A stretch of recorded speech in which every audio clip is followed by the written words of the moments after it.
Haiti. We love you very much, okay? Haiti, okay? Chairman, hi. Yes, you know he's my chairman.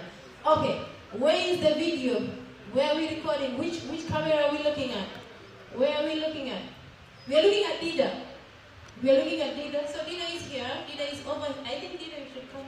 Or you guys could come a bit this way so that we can all be captured. You know, numbers is everything. And then Tito will put it in social media as well and tag the Haiti team.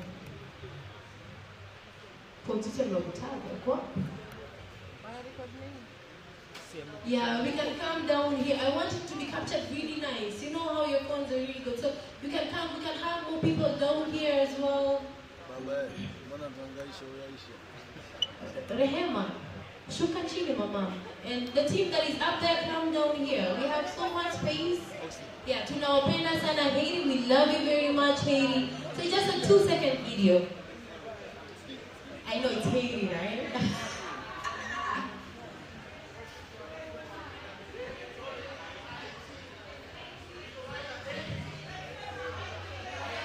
So, you know, these people are just saying that because they know I went to the US. So I understand them. We need to squeeze. We are yet seen. My beautiful people from there, we cannot be seen. We have to be here. Yes, love your neighbor. Love your neighbor. Tupendaneni. Vile tunapenda Haiti, tupendane pia sisi. Still, we need to be closer together. I know the weather does not want us to be together, but then we still have to post it, right? Yes. Want to a video tuko vizuri? So, we are saying, tunawapenda sana Haiti, sawa? And then we love you very much, Haiti, okay? Okay. Chairman, come on, chairman. Tito is here. You know that Tito now that he's here, we are good to go. Tito. Now wait, on my counts. 1, 2, 3, okay? And with Royal, thank you. That would be the last thing. Okay. 1, 2, 3, go. Tunawapenda sana Haiti. We love you so much, Haiti.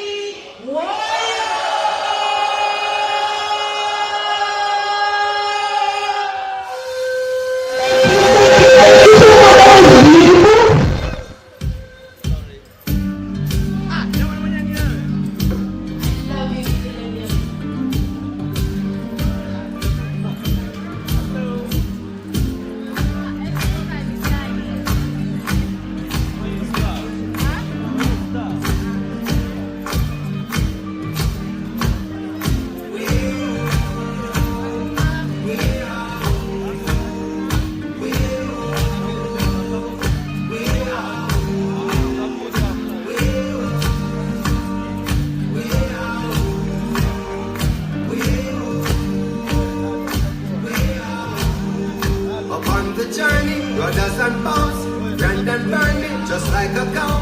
I might get scurvy, but anyhow, there is no gurney. Anti-seasick, bruised up and sore. Uncle couldn't take it and jump overboard. Now I must worship a foreign god and pray in a foreign tongue. We are the last of a dying breed and the first of a new generation who refuses to die in need and wants of compensation. And now it's the time for us.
them, bring them the past of this new generation.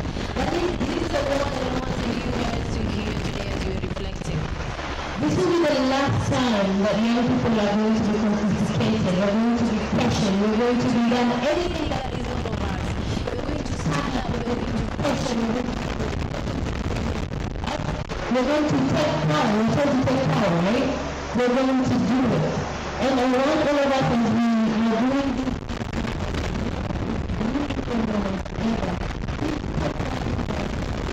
whatever is happening in the world currently are things that are not good for this generation and the next generation. Things change. So again, I want to remind you, this is not just the last day. This is the best day of all the days. Because it's the day that we're going to get married, we're going to dance, we're going to listen to the moments and the plenary that are going to come here and ensure that we pick a number of things that we're going to go back with home, right? Shemeji yangu jambo.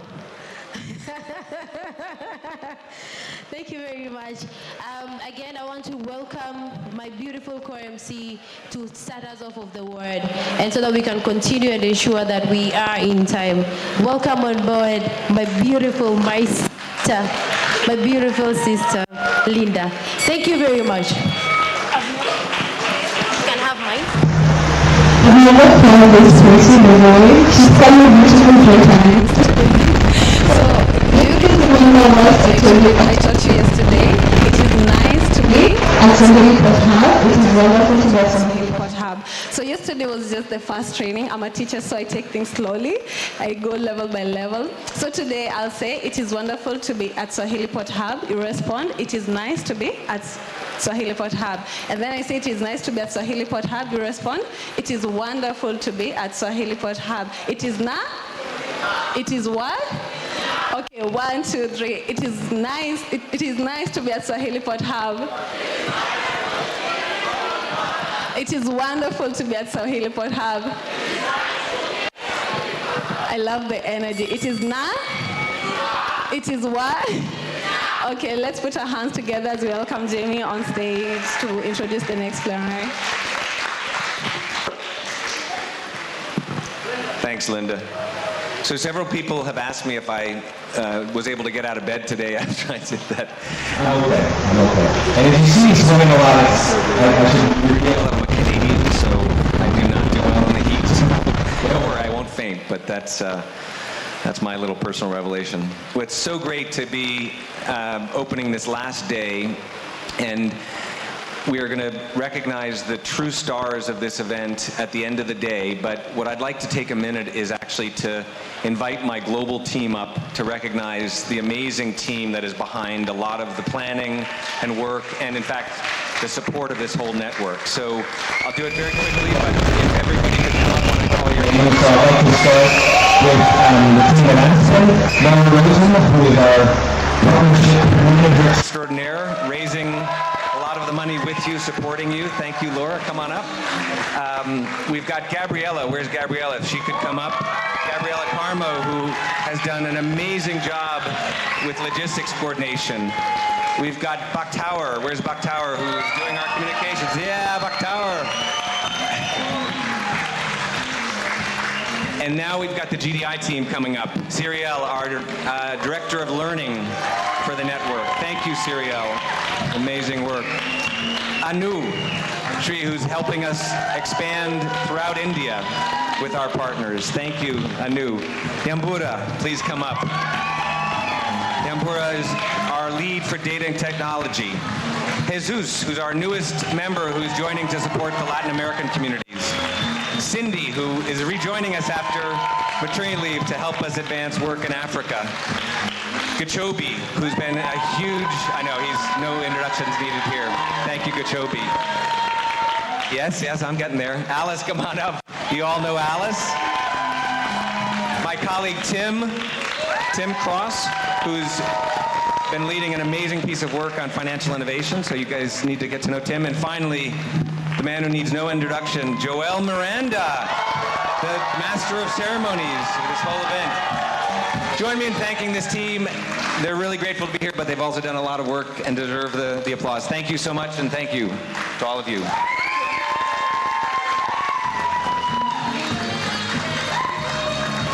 right, thanks. I think they've got it, yeah.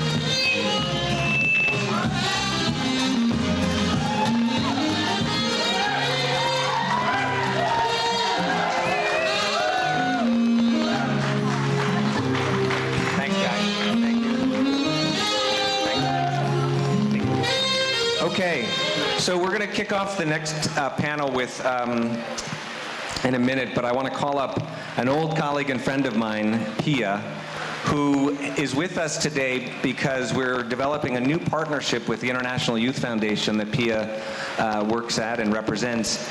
She, together with colleagues from the Consortium Jeunesse du Sénégal, created this amazing new youth standards framework that she'll talk a little bit about on the panel and describe briefly in a moment.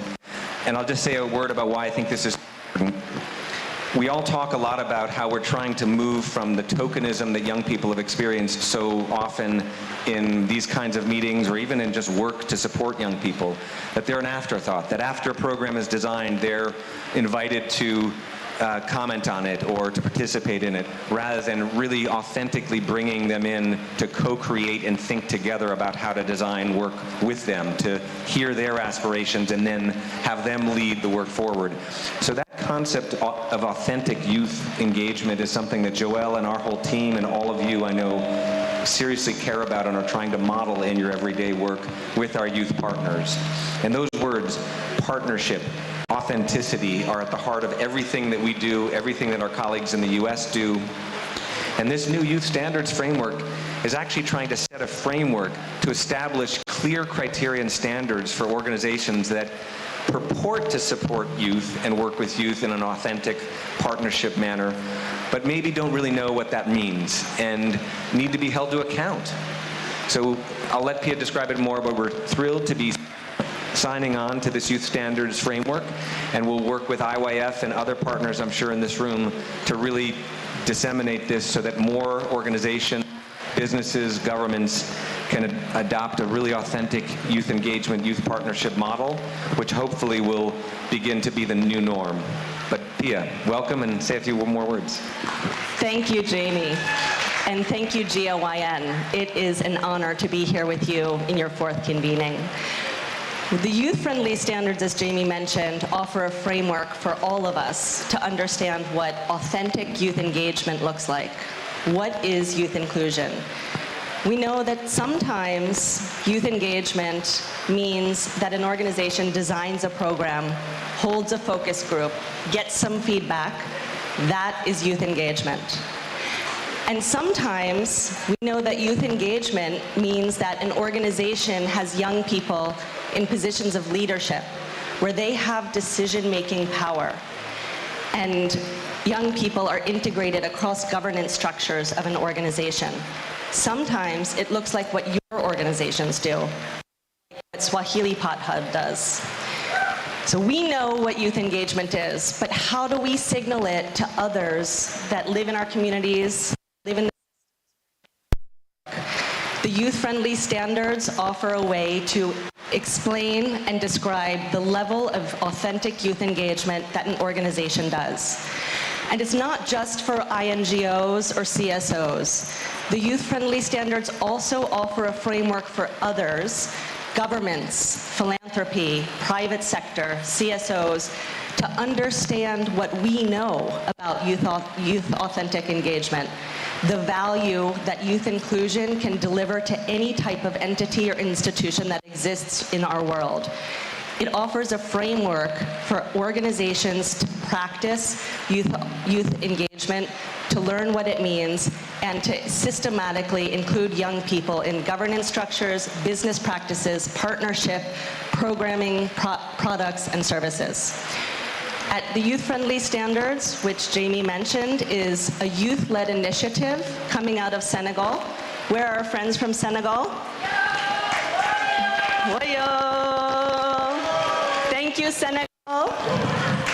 This is a youth-led initiative supported by the MasterCard Foundation, the European Union, UNICEF, Generation Unlimited, the African Union, WeBridge Africa, International Youth Foundation, and now all of you at GOYN. We really look forward to partnering with you on this, to developing it, and to help others across the world better understand what authentic youth inclusion looks like. Thank you. Thanks, Pia. So I'll call up the panel in a second and have Esther introduce everybody. But I want to acknowledge one other really important constituency that's here in the room.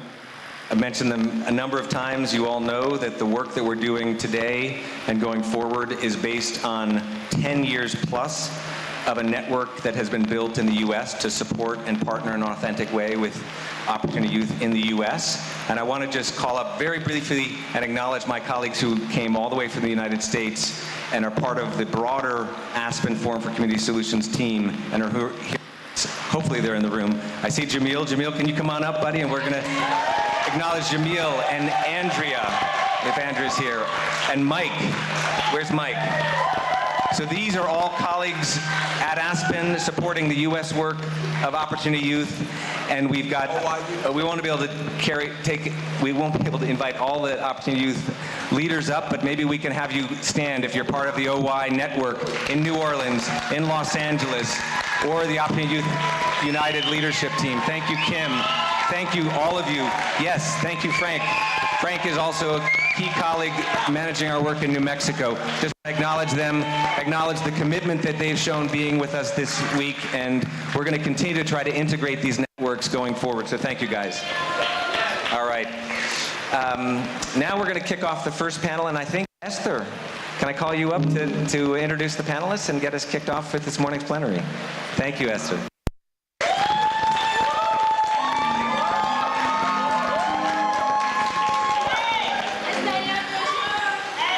Thank you. Good morning. Good morning. I love the energy. Kindly turn to your neighbor. Turn to your neighbor and say hi. You're not turning to your neighbors. Why? Don't look at me. Look at your neighbor. Okay, thank you, thank you, thank you, thank you. Thank you so much. Warrior. Warrior. My name is Sandarigo. I'm a youth advisory board member in Mombasa community, and I'm happy to be with you today. So as we continue, I'll call up my fellow panelists to come. So I'll start with John Awil. He's a MasterCard Foundation alumni and an agriculturist scientist who has made it in his life mission to empower young people from Africa.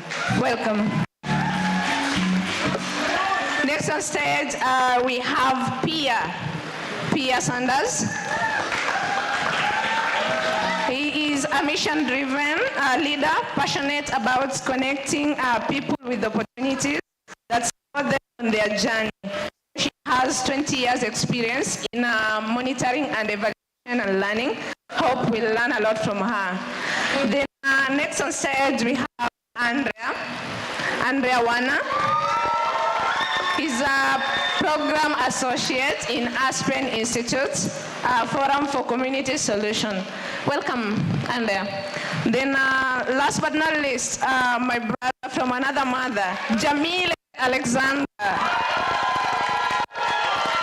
He's a program manager for the Aspen Institute Forum for Community Solution. So today we are going to have a wonderful discussion. And before I start, I want you to drive the conversation. So kindly take out your smartphones. Take out your smartphones.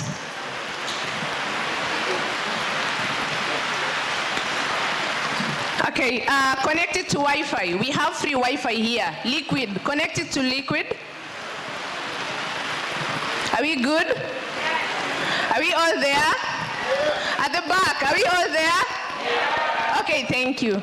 So we are going to have a few questions, and I want you to give me feedback So be as honest as possible. So my tech team. So let's all log to www.menti.com. www.menti.com. Kindly share the code.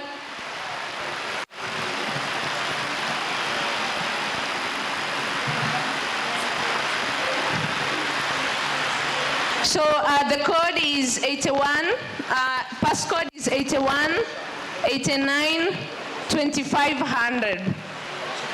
81, 89, 2500. So we have our first question. Okay, sorry. The password is 81, 89, 2500. Scully, share it to the larger group. It's there in WhatsApp.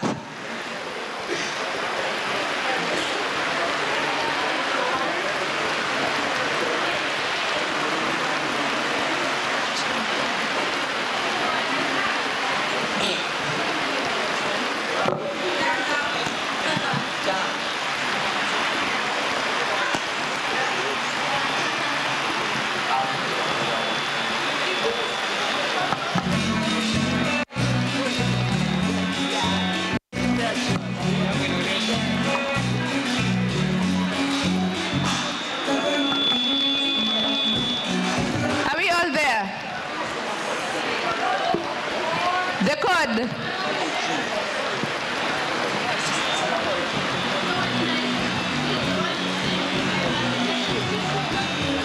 '81, '89, 2500.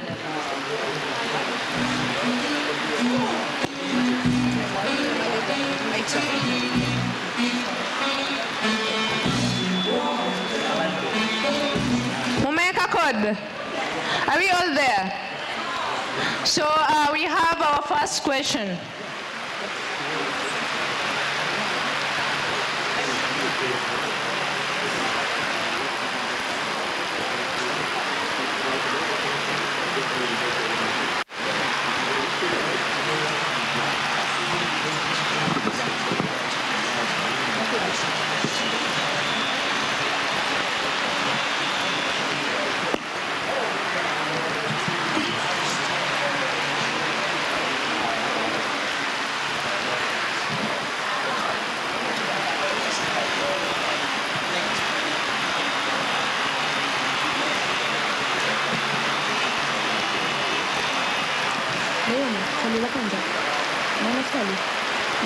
So we have our first question.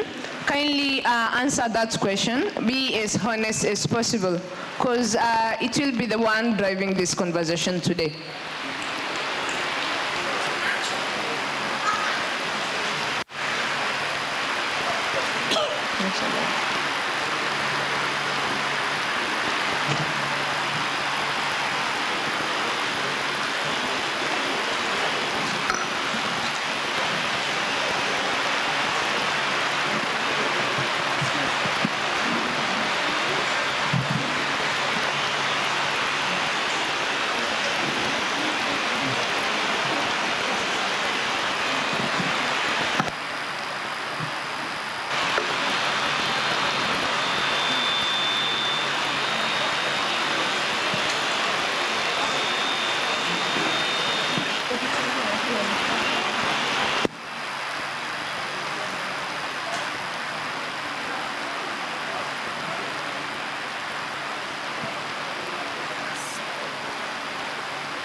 you, DJ. I've seen 81 response so far. So we are doing good. We are doing good. Keep them coming. Keep them coming.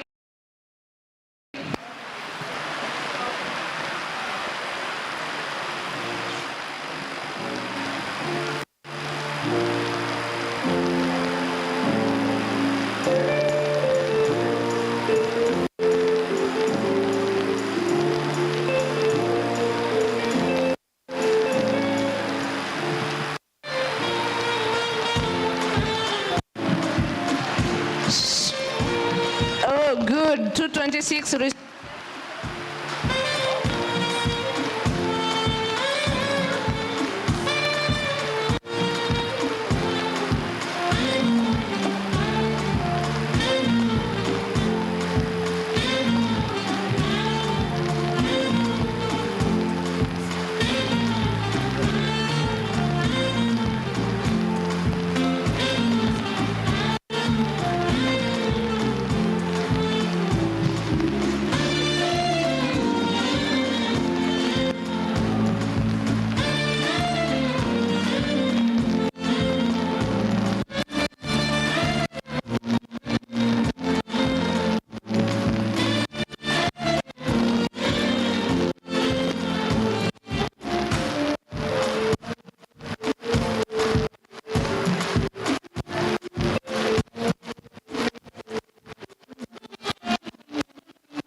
So much. So I'll request one of the guys in the tech team to give me three most answered or most repeated answers in that question. Top three.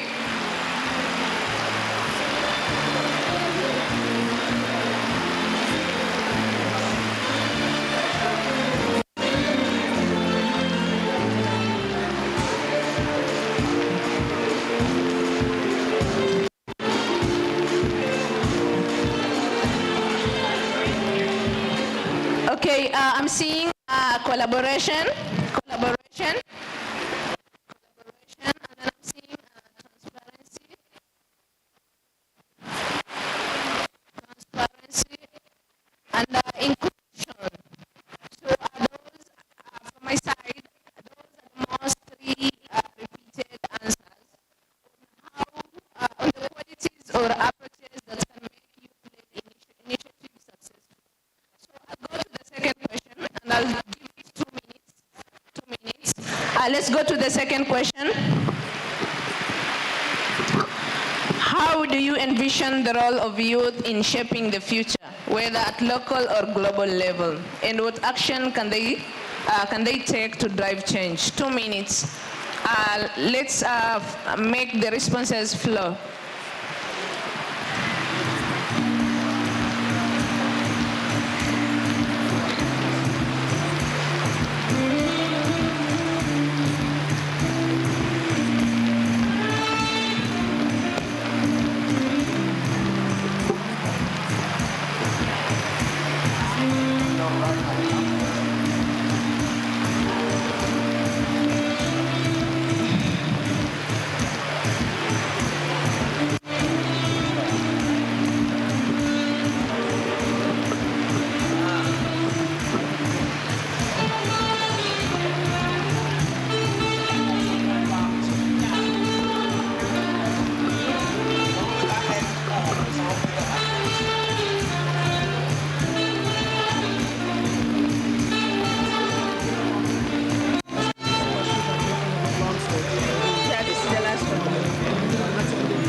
Wow. Thank you for the responses.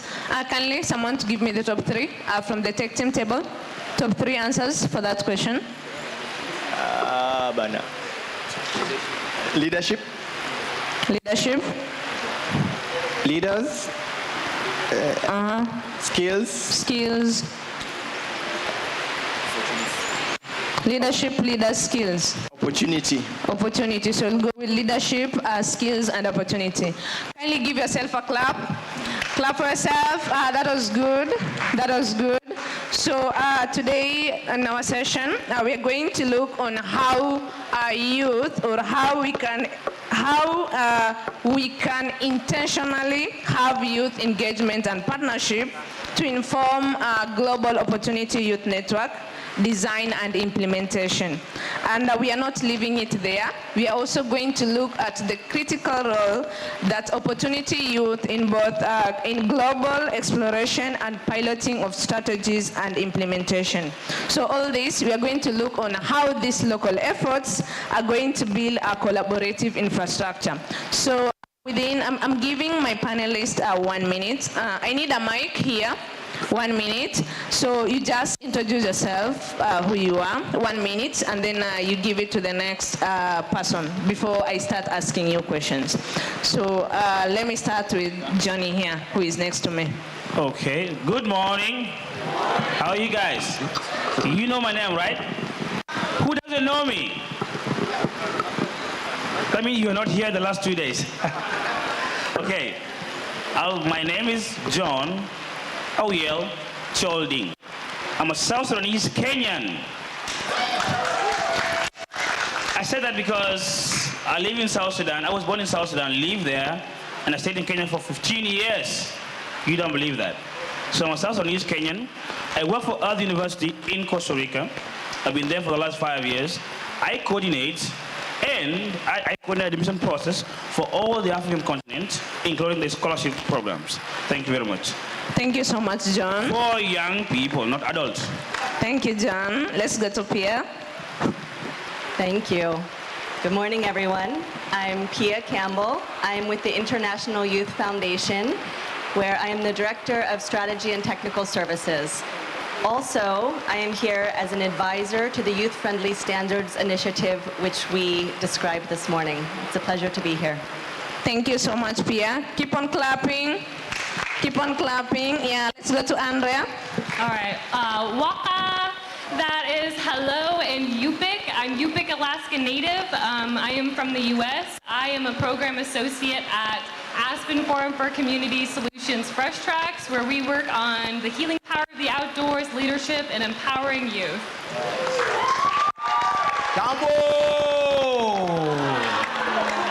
I'm Jamil L. Alexander, $500,000, I am your brother. I am a husband, I am a father, I am a son. I work for Aspen Institute. I come from the streets of Philadelphia, and by the grace of God, the Creator, I'm here in the motherland, so thank you for having me. Thank you so much, Jimmy. So my first question will go to Pia. Pia. And technical services.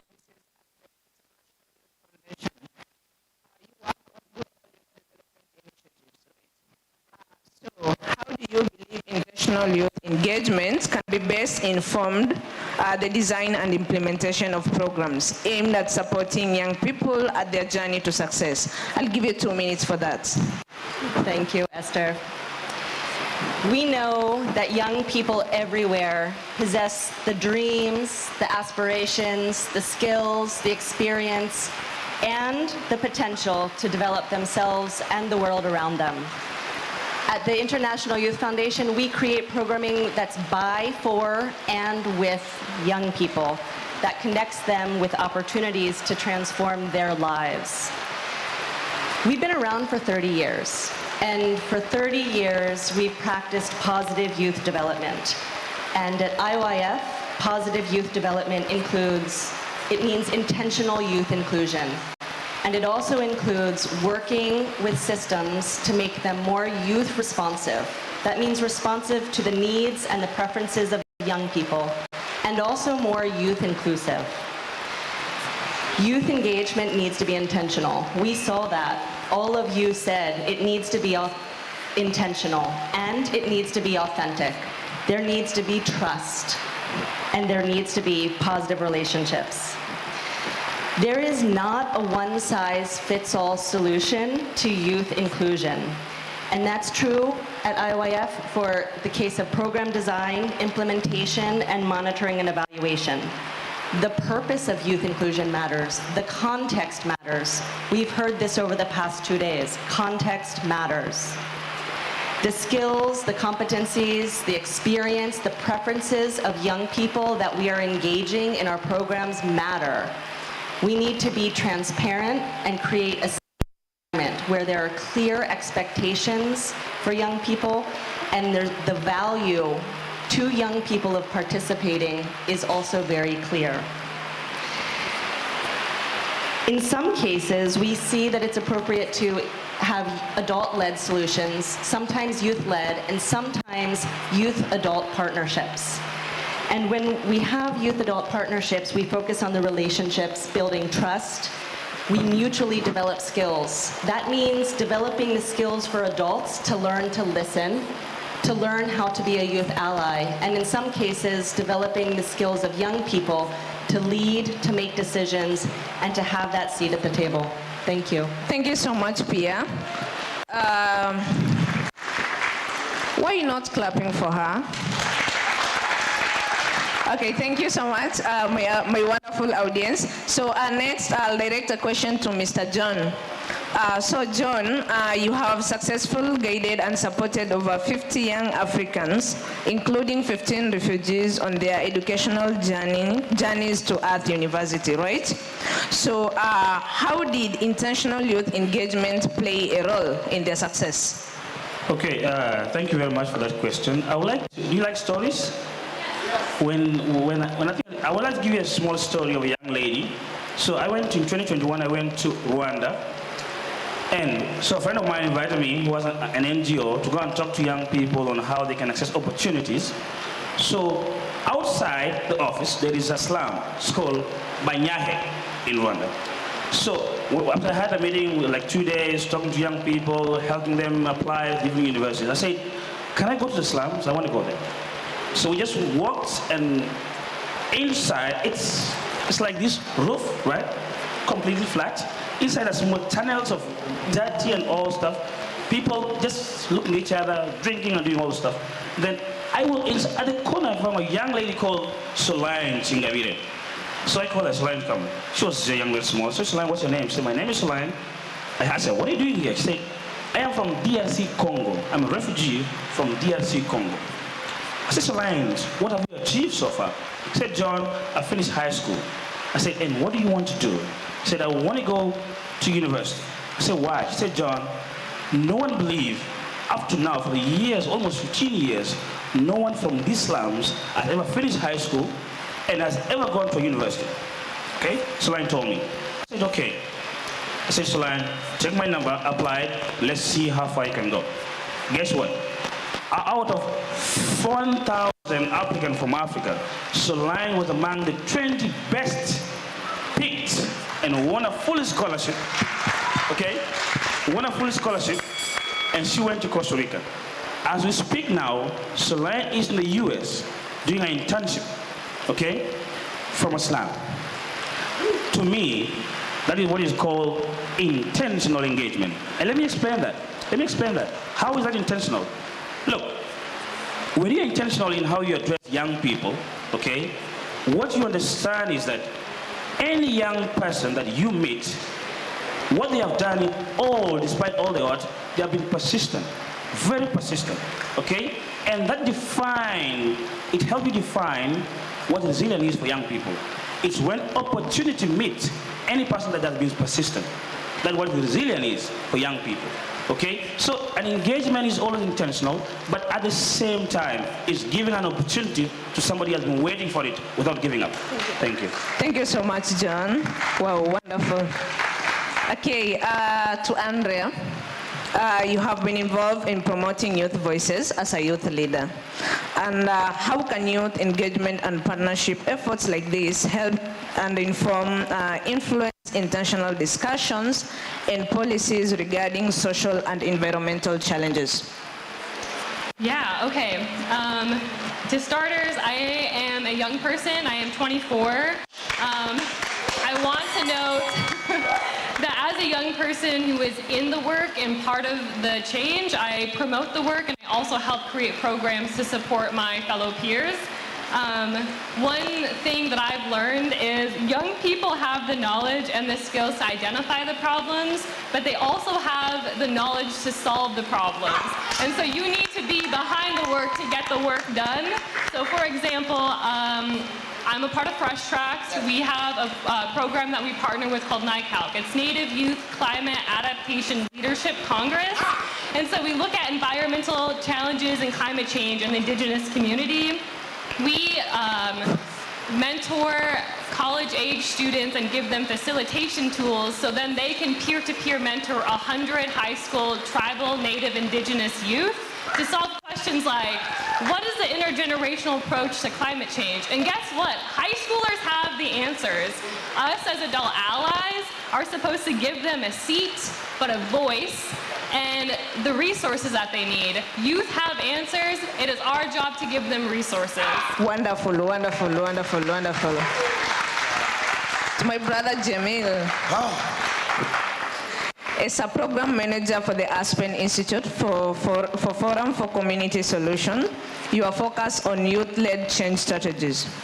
And kindly, can you share a specific initiative that has led, that is a youth-led change, which had a significant impact, and what were the key elements that made it successful? Thank you, thank you. Swahili Port, may I have permission to use your floor?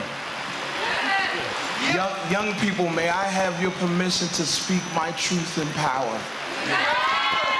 So with that being said, I appreciate the question and I even appreciate the email because like I may get emotional, but I do bullet points just to make sure I stay focused. Because this is a purpose-driven life, so I want to make an initiative project versus me understanding my purpose and why I'm on here on this earth, right? Youth-led change, let's talk about youth-led change. Youth-led change was a concept as far as the Aspen Institute Forum for Community Solutions, and I have to acknowledge those current members, as in Buffalo, Davon, who's a National Council of Young Leaders, and even our state advisor, Strategic Community, Kim, because there's a level of like me, us being at the White House Forum for Community Solutions, being from the slums, being raised in dysfunctionality, but that understanding there was levels of what I learned in the streets and made me perfect who I am to this day. So when everyone was calling us at risk, when everyone was calling us troubled teens, when everyone was literally doing deficit framing, I gotta acknowledge the White House Forum for Community Solutions under President Barack Obama, and more importantly, my queen, Sister Melody Barnes and Patty Stonefire, who was at the White House, and when it was happening amongst 11 communities, the National Council of Young Leaders, we went in there with our power and said, nothing for us without us. Peep game though, whether our young people and even our elders, that term came from the disabled community in the civil rights era. And if you understand Policy Link and those forebearers of like the Sister Queen Angela Wimbush, when you talk about the curbside effect, that was literally something created for our people who may have different disabilities, but it helped everybody because you literally can ride that bike and you can do everything else. So what does it look like? The fact that it was an imaginative within ourselves and who we believed in to be global, the proof is in the pudding. So thank you. Thank you so much, Jamil. Okay, we go to Pia again. So you have extensive experience in M&E, monitoring, evaluation, and learning. So how can you provide an example of successful youth engagement program you have been involved And how did it contribute to the overall mission of connecting people with opportunities? Thank you. This is so powerful. It's really nice to be on this panel. I will share a little bit about one program that IOIF has in Zimbabwe. This is a USAID-funded resilience and food security activity that is implemented in 2 provinces in Zimbabwe, in Manicaland and Masvinga. IOIF is a member of a consortium led by another international INGO. And IOIF's role in this consortium is to provide cross-cutting support for positive youth development. So what that means is we are working across a team of partners to strengthen the approaches to youth inclusion, youth engagement, and youth participation in the implementation of projects, as well as in the M&E of this project. One of the things that we learned is that by including young people in the M&E and bringing together a convening of the adults who are key stakeholders, the project team, the adults who live in the communities, households, and young people to interpret the results, the project was able to better have adaptive management and meet the goals across the food security activity. Thank you. Wonderful, thank you. To Andrea, in your role at the Aspen Institute, how do you see the role of intentional youth engagement in piloting strategies that address complex social challenges, especially in your region, in the regions you work in, for example, in Alaska? Yeah, so I'm from Alaska, but my work is across the U.S., so I'm going to kind of expand more on that. One thing that was present here that we struggle in the U.S. is mental health is a global issue, and that is something we all struggle with.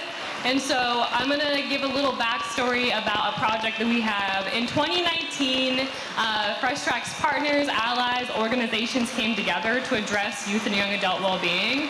And they were like, how do we solve this issue? And a youth raised their hand, and they're like, why are you talking about it? And so I will emphasize this again, challenges youth face, challenges youth are informed to solve. And so this is their cross to bear, but also they have the information to better solve this problem. And so we thus began the Well-Being Project, which Zanetta, one of the young researchers, is here herself.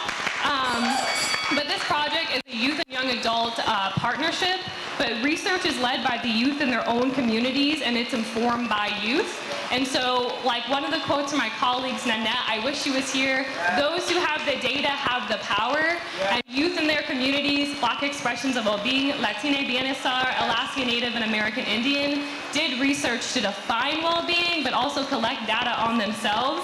And so, they did this in 2020 when the global pandemic happened. They were able to collect this data, and now it is 2023, and they are in the process of creating a pilot tool that youth globally can collect and define their own well-being. And so a challenge like the mental health crisis, you bring it to youth, ask them to do research on themselves, and they will bring you the data and the power.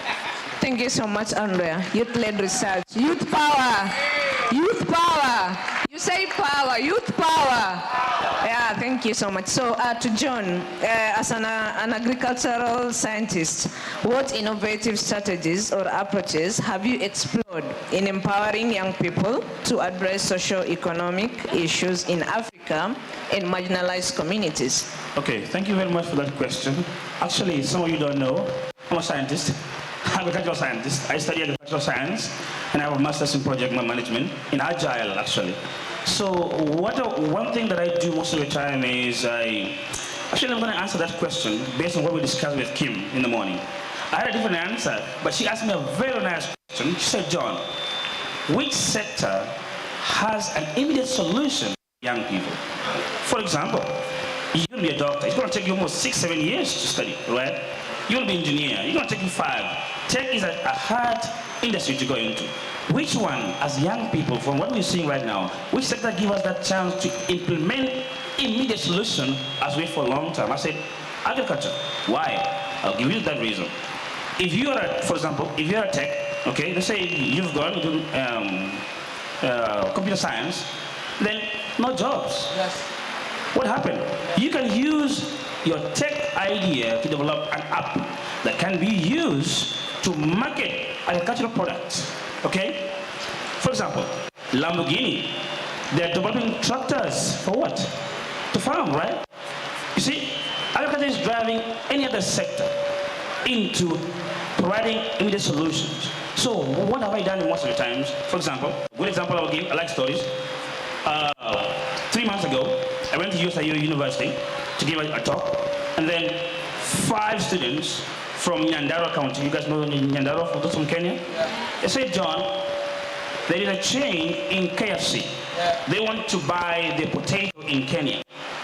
And that is a big market. We from Nyandarua produce potato. The biggest production is in Nyandarua. We have our farm. Can you guide us produce potato and ensure that we sell them to KFC? Look, young people, 5 young people, okay? Right now, we are developing almost 5 acres of land, producing potato, and we are working to get a contract with KFC in Nyandarua town. Look at that. So what we do is we do mentorship for young people, but measurable one, not just mentorship, okay? Measurable mentorship. And that is very important because you can't mentor somebody without success. You get a mentor young person, at the same time resources. I connect young people to resources. I don't have one, but I know people that I can say, hey, look at this thing, think about it. Talk to them, provide them opportunities, give them the resources so that they can be able to implement their solution. Like Andrea said, they have solution. They only need opportunity, okay? So I always try and ways to help young people do that. I do agri-business strategies. I do advising, consultancy, for free, okay? I've been doing it for 5 years now, for free. I don't charge, only for young people. Thank you very much. Thank you so much, John. To my brother Jamil, what are some key challenges you have encountered in promoting youth engagement and partnership, and how have you addressed these challenges? Key challenges, and I want to make sure, you know, I get emotional, I'm passionate, because this is a lifestyle, this is, you know, the purpose-driven life, and I want to make sure I left out a couple key components when it talks about, Brother Phillips said this yesterday, don't wait for nobody to save you. The knowledge of self and who you are, even as a young purpose, will manifest itself as you understand as far as like who you are. And that takes time. And I'm saying that from my lived experience. And I appreciate the data, but there was a levels of like, when we went to the White House Forum for Community Solutions, and this is why I was so excited about Elliot, because Elliot and Ms. Barnes, when we went to Absence Institute, a lot of people didn't believe. A lot of people didn't understand, and here we are with some young organizers from Philadelphia, from Buffalo, from all over the states, but we didn't have the resources. And I want to make sure I uplift, because there was levels of like Shawnice Jackson from Public Allies, myself, Youth Build America, or literally part of the Leadership Council at Aspen Institute, and even the willingness of Prudential.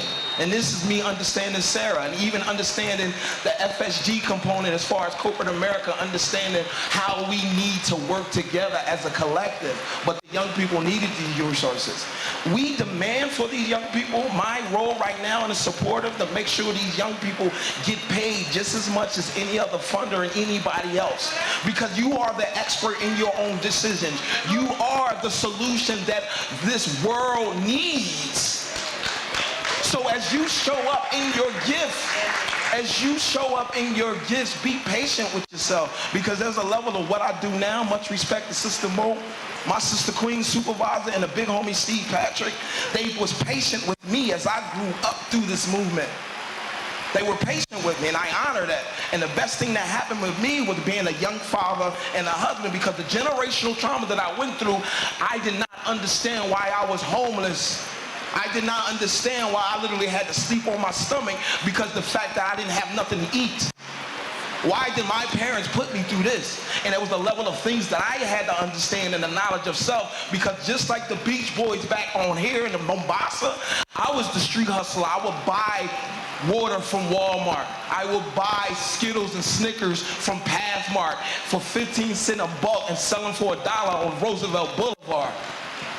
Trying to provide for myself. And it's crazy, because the same initiative and the person, the big homie around the way, Mill, if you can hustle candy, you can hustle these drugs. And that was the spiral of me going into the perpetuated system when you talk about the outcomes of black boys and the prison system, the school to prison pipeline. It's real. So the fact that you know Black Boy Joey, and I still thank you all because we was dancing in advance when I go back to America. That's why I continue to dance. And the fact that I am a forever mama's boy and Malcolm X, the most disrespected person in America is the black woman. So when you see me standing up for my queen, don't judge me, love me. Thank you so much, Jamil. Thank you so much. I'll take this to Pia. How can the youth-friendly standards support intentional youth engagement? Thank you. The youth-friendly standards offer an architecture to disrupt the way that the systems that we live in operate. They offer a blueprint for systematically including young people in the processes, the institutions, and the systems in which we live. And this is not just for INGOs, as I mentioned earlier this morning. This is a tool and a pathway so that governments, philanthropies, our funding partners, CSOs, private sector, can better understand the value of authentically partnering with young people, including young people in their governance structures, and together creating a world that young people are able to drive. Thank you. Thank you so much, Pia. I'll go to Andrea as we wind up. How does a successful partnership or collaboration can contribute directly to building collective impact at local level? Yeah, I will kind of bring it back to the well-being project that I mentioned. This project was a youth and adult collaboration, but the adults were in the back room kind of planning, like, what does this project look like? What do we want to ask the funders? And we had 3 young people come to us, one being Zepeda again, who is in the room. That's like, yes.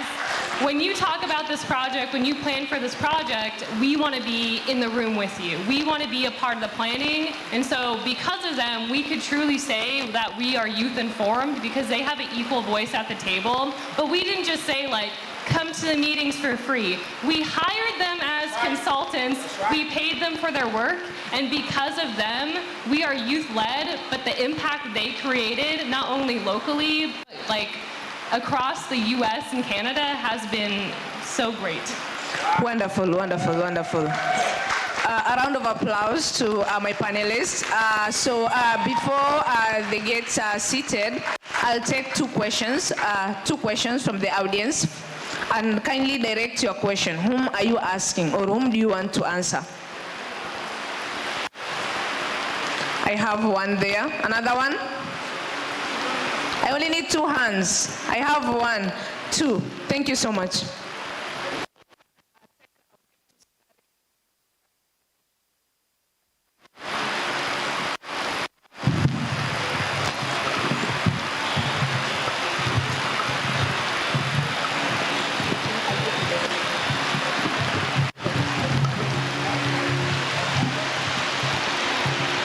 So my first question, I have 2 questions. So my first question, I'll direct it to John. I've been trying to be in the agricultural business, but I'm a young pastor selling some products in the market, but in Mombasa, hakuna land ya kulima. Kitu kama mimi utasaidiaje? Okay, good question. To be honest, agriculture is evolving a lot. A lot of innovations have improved a lot. For example, I'll give you one example, a project that we did in Turkana. Turkana has a very clay soil and sand. It's very hard to cultivate there. We have different forms of agriculture that you can do, but as a young person, one thing I would like to encourage you is, it's not a must you farm. You can do what you call a mediator, okay? You get local farmers, you get local farmers, those who produce in other counties, then you bring the products to the market. That's one thing you can do, instead of farming. Or you can do what you call irrigation is there, you can irrigate. So you look at the land, you look at what you can grow and what is needed, and then you do irrigation. You do greenhouse also. That's one thing you can also do, which can help you to grow your crop. But at the same time, like I said again, if you can bring somewhere else, import and come and sell in Mombasa. You can bring another county, you can bring from Kuala, you can bring from Malindi, and bring it to Mombasa. Thank you. Thank you so much. Okay. My brother. So, I'm from the streets of Kisawane. And then there's the challenge where the streets keep calling you back. How do you cope with it? Be who you are. Understand the decision that you made. Understand that who you are, and stir up your own gift. Because you can see yourself before others. So as you envision yourself, and even in this particular moment, like, I used to have dreams of just working globally and having a wife with 2 children. So the fact that that became an internal thing for me, and it literally is manifesting to this day, I encourage you, write down your goals. Long term, short term, and day to day, the best thing that happened to me was journaling. I start reading myself. Just write stuff down. Things and ideas that you have, write it down, forget about it, put it in your heart, meditate on it. And trust me, you will reveal within yourself the manifestation, the vision of in this eternal life. You feel me? Here and beyond. So keep going. Just keep swimming. Thank you. John, kindly. Hi, my name is John K. Hi, John. I have a simple question. How do you keep the consistency of engaging the youths? And how would you advise to do it? Like, how often? Because I think sometimes youths, we have short memories. So when you don't be consistent in reaching out to the youths, you get to lose a percentage after every certain period of time. How do you retain them? That's for anybody? Yes, it's for all of you. So I'm going by what mentor number 1 said. Okay. First day. Like mentorship. It's going to take time. And this is where I realized, like, somebody gave me grace. Because I was rough around the edges. Like, bro, like, I was rough around the edges.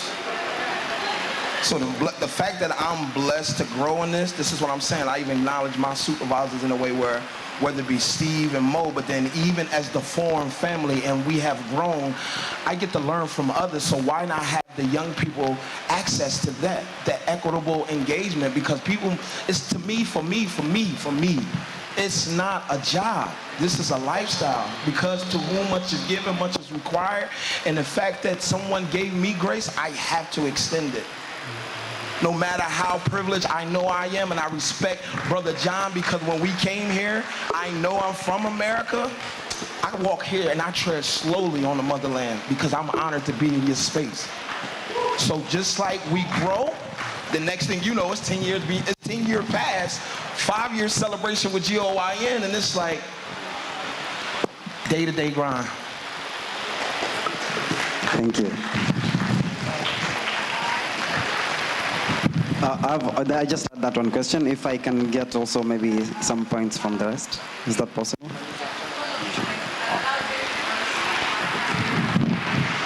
Okay. I'll be really brief. It's just consistency. And so I always host like one meeting a month to have young people come together.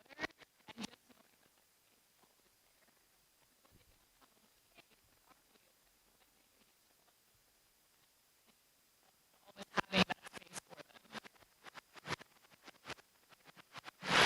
What you describe to me is a problem of the systems and the adults.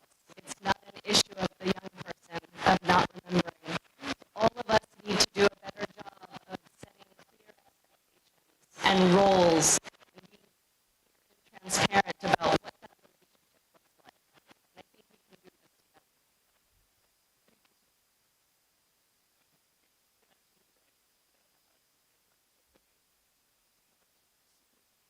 is engage young person for a long term, not a short term. That's right. Why? Let me explain that. For example, if you make a young person a part of a football team, they train every day, and then he has a friend, so that he knows every Monday, Tuesday, Wednesday, he goes to play. That means that his family like, why are you always leaving? So can we go together? So put them in a plan that is long term, not just one, after 3 months you come again, no. Long term plan, that they're getting engaged all the time. That's right. And then my parting shot is, I would like to introduce myself, why I'm here. Because I've had a hard question asking, what's the connection with GOYN? What's the connection? Okay? I will say this thing. In 2018, I was among the first 25 to design the GOYN, okay?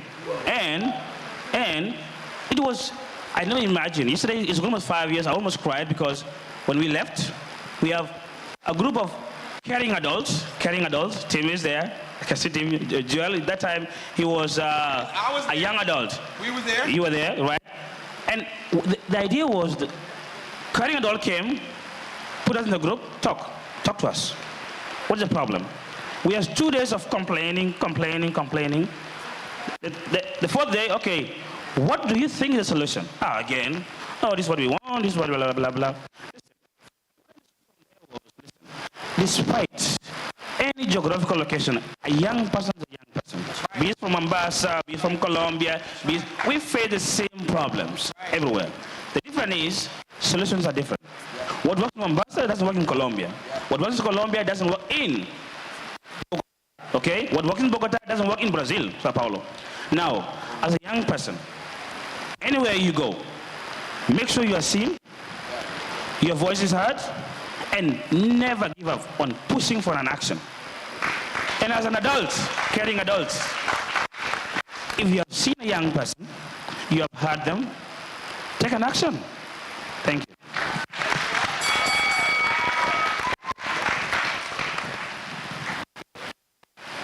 Thank you so much, my wonderful change makers. So let's give a round of applause to these wonderful change makers as they take their seats.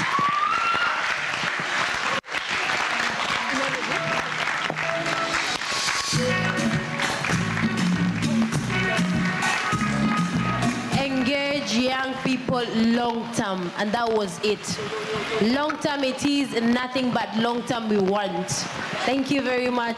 That was a good panel discussion, and the key takeaway. Without ado, what are we doing, Jonathan? I love it. I love it. I love it. No, continue.